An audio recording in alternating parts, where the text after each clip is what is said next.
नमस्कार।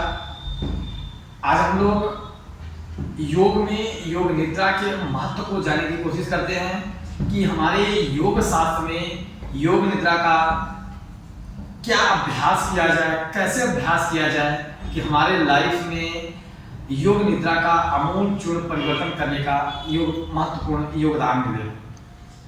सर्वप्रथम हम लोग ये जानने की कोशिश करते हैं कि योग निद्रा पतंजलि में राजयोग का एक अभ्यासक्रम माना जाता है, जो प्रत्याहार का एक अंग है। अष्टांग में प्रत्याहार आता है, तो प्रत्याहार का अंग है।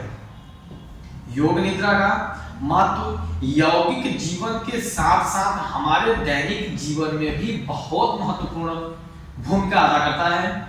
योग निद्रा की परिभाषा को हम इस प्रकार से समझ सकते हैं कि ऐसी नींद जो तुरंत ही व्यक्ति को चेतना की गहराई में पहुंचाकर नई शक्ति और आनंद प्रदान करे, वह योग निद्रा है। यह वह विधि है जिसमें मनुष्य जागते हुए सोता है, अर्थात शरीर आराम की अवस्था में और मन पूर्ण रूप से जागरूक रहता है। यह जागने तथा सोने दोनों के बीच की अवस्था है। इसमें सोना नहीं और जागना भी नहीं है। इस अवस्था में मन का संबंध अचेतन तथा अवचेतन से जुड़ जाता है और मन का तनाव दूर हो जाता है। तब हम विश्राम का अनुभव करने लगते हैं। सोना भी एक कला है। संसार में प्रायः सभी लोग सोते हैं, किंतु सही कला बहुत कम लोगों को मालूम है।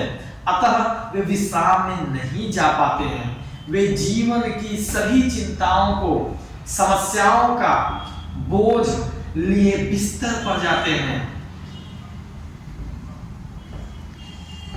और उसकी नींद में इस प्रकार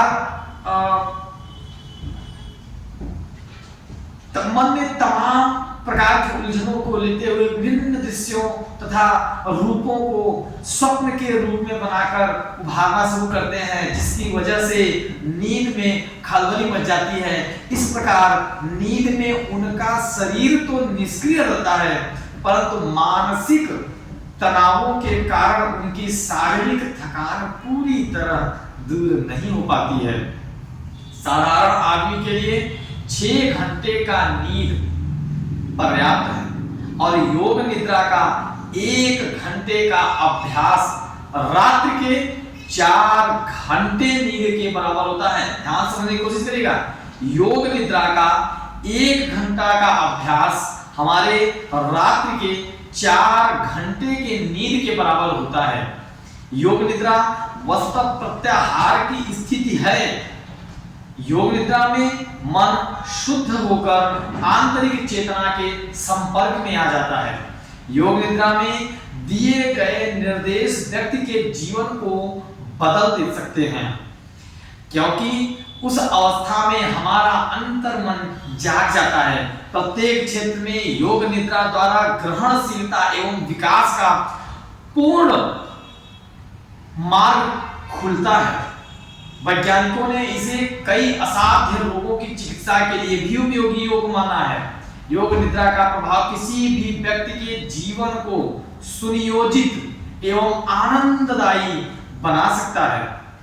योग निद्रा से इच्छा शक्ति दृढ़ हो जाती है और इससे बाह्य जीवन की घटनाओं से व्यक्ति अप्रभावित बना रहता है। हमारे जीवन के हमारी आधुनिक जीवन शैली से जुड़ी बीमारियां जैसे मधुमेह, उच्च रक्तचाप, दमा, अल्सर, पाचन एवं चर्म संबंधी व्याधियां शरीर एवं मन के तनाव के कारण ही उत्पन्न होती है। अब हम लोग ये जानने की कोशिश करते हैं तनाव के भी प्रकार होते हैं। जैसे तनाव को 3 प्रकार में लिया जाए तो पहला है मांसपेशीय तनाव। इस प्रकार के तनाव तंत्रिका तंत्र एवं अंतःस्रावी असंतुलन से संबंधित होते हैं। अब इसको समझने की पूरी कोशिश किया करें। दूसरा क्या है? भावनात्मक तनाव। ये तनाव विभिन्न दुविधाओं से संबंधित होते हैं, जैसे प्रेम, घृणा, लाभ, हानि, सफलता, असफलता, प्रसन्नता, अप्रसन्नता इत्यादि।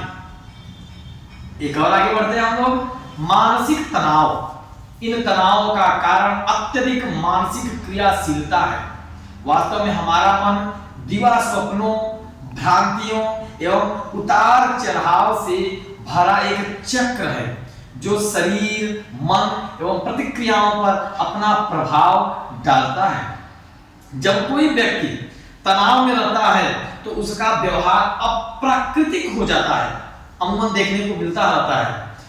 योग निद्रा इन तनावों के उपचार में बहुत सहयोग करता है। योग निद्रा का अर्थ है सजगता के साथ सोना, अर्थात नींद में भी सजगता बनी रहे।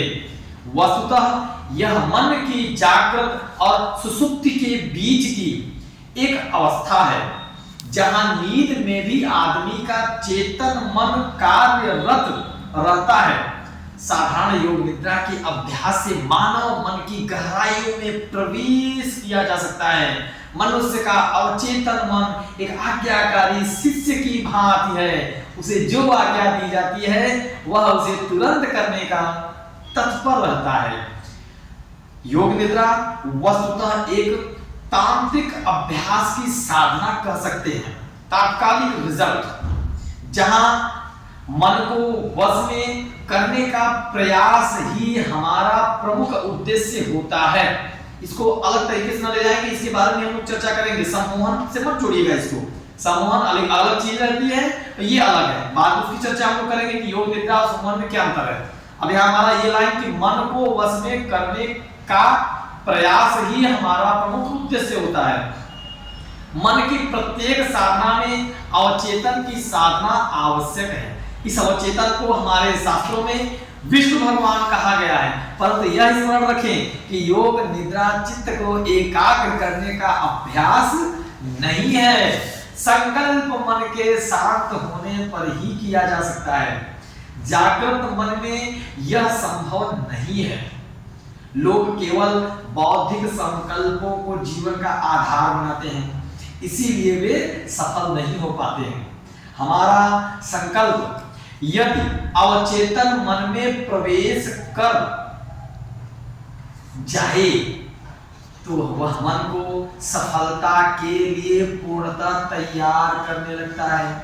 ध्यान रहे कि योग निद्रा में कोई आत्मिक अनुभव, दृश्य एवं विस्फोट नहीं होना चाहिए। इससे साधक न तो आत्मिक धरातल पर रहता है और न चेतना के धरातल पर।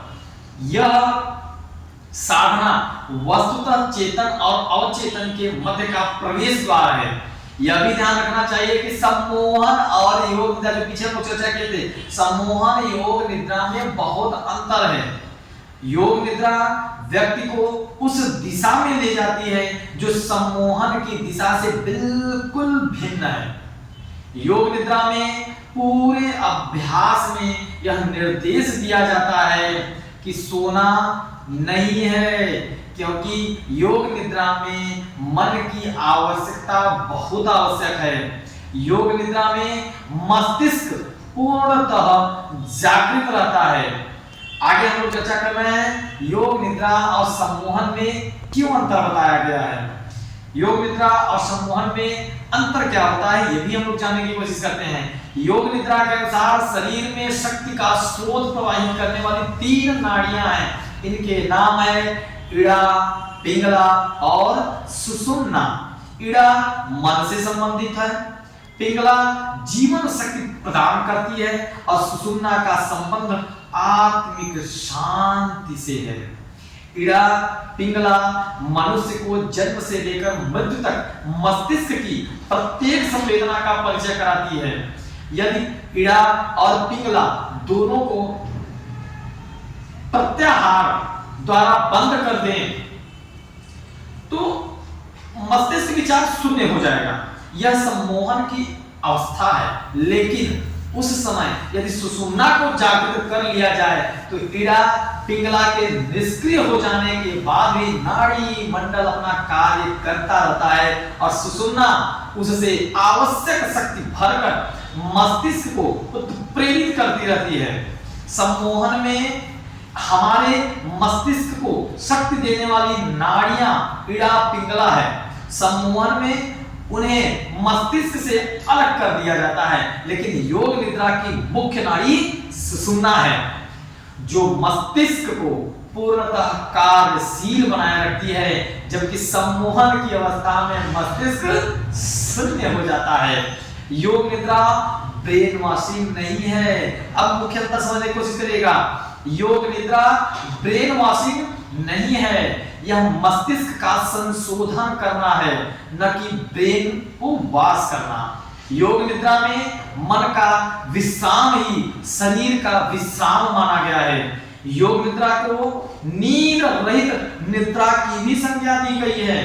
योग निद्रा का प्रारंभिक अर्थ तो यही है कि हमारा शरीर और हमारा मन दोनों को विश्राम प्राप्त हो, लेकिन अभ्यास की समाप्ति पर मनुष्य शरीर और मन से परे जाने का अभ्यास करता है। आधुनिक मनोविज्ञान मन के 3 स्तर मानता है, चेतन, अवचेतन और अचेतन। योग और हमारे वेदांत ने इन 3 विभागों को पुनः विभाजित कर इन्हें 5 कोषों में विभक्त किया है, जो पीछे हम लोगों ने चर्चा किया है वीडियो में, जो शरीर और मन की सभी अवस्थाओं का संचालन करते हैं। अब 5 कोष क्या है, साथ में हम लोग यहाँ जान भी लेते हैं। पहला अन्नमय कोष, प्राणमय कोष, मनोमय कोष, विज्ञानमय कोष, अब 5वां है आनंदमय कोष। यह चिदानंद अवस्था है जहां व्यक्ति को सुख दुख अनुभव नहीं होता। आनंदमय कोष का अर्थ है, 5वां क्या है, आनंदमय कोष। आनंदमय कोष का अर्थ है कि शरीर और मन की वह स्थिति जहां सुख दुख की भावना ही नहीं होती है। मन की इस अवस्था में सुख दुख की भावना ही नहीं होती है। मन की इस अवस्था को सुख दुख से परे चिदानंद की अवस्था कहा गया है। योग निद्रा के अभ्यास से मनुष्य आनंदमय कोष की अवस्था तक पहुंचता है। सुषुम्ना नाड़ी के बारे में संक्षिप्त जानकारी लेते हैं कि योग निद्रा में सुषुम्ना नाड़ी किस प्रकार से सहयोग प्रदान करता है। रीढ़ के बीच से प्रवाहित शारीरिक स्तर पर यह नाड़ी शिथिल रहती है। योग शास्त्रों में इस नाड़ी को शिथिल अथवा सुप्त नाड़ी कहा गया है, क्योंकि शरीर में आत्मशक्ति का प्रवाहक कार्य यही नाड़ी करती है और इसे जगाना योग शास्त्र में एक साधना व अभ्यास का क्रम माना गया है। इड़ा व पिंगला नाड़ी का उद्गम मूलाधार के दोनों ओर से, ये मूलाधार है, इसके इधर से और इधर से दोनों ओर से है। ये दोनों परस्पर बीच में रीढ़ की हड्डी को पार करती हुई क्रमशः 4 चक्रों में घूमती हुई आज्ञा चक्र तक पहुंचती है। ये आज्ञा चक्र है, ये मूलाधार है, 1 2 3 4, इन चारों को क्रॉस करती है, आज्ञा चक्र तक पहुंचती है। सुषुम्ना नाड़ी आज्ञा चक्र और मूलाधार के बीच सीधी नाड़ी है। सुषुम्ना को भी अभ्यास द्वारा जगाया जा सकता है, जिससे व्यक्ति में आत्मिक शांति का विकास होता है। अतः आत्मिक उपलब्धि के लिए योग निद्रा में एक साधन है। यही साधन समाज तक ले जाने में सहायक बन सकता है। अब आगे हम लोग जानने की कोशिश करते हैं कि योग निद्रा का अभ्यास कितने देर का किस तरीके से करना चाहिए। तो योग निद्रा का अभ्यास कम से कम 20 से 40 मिनट में पूरा होता है। इसका अभ्यास शवासन में लेटकर किया जाता है।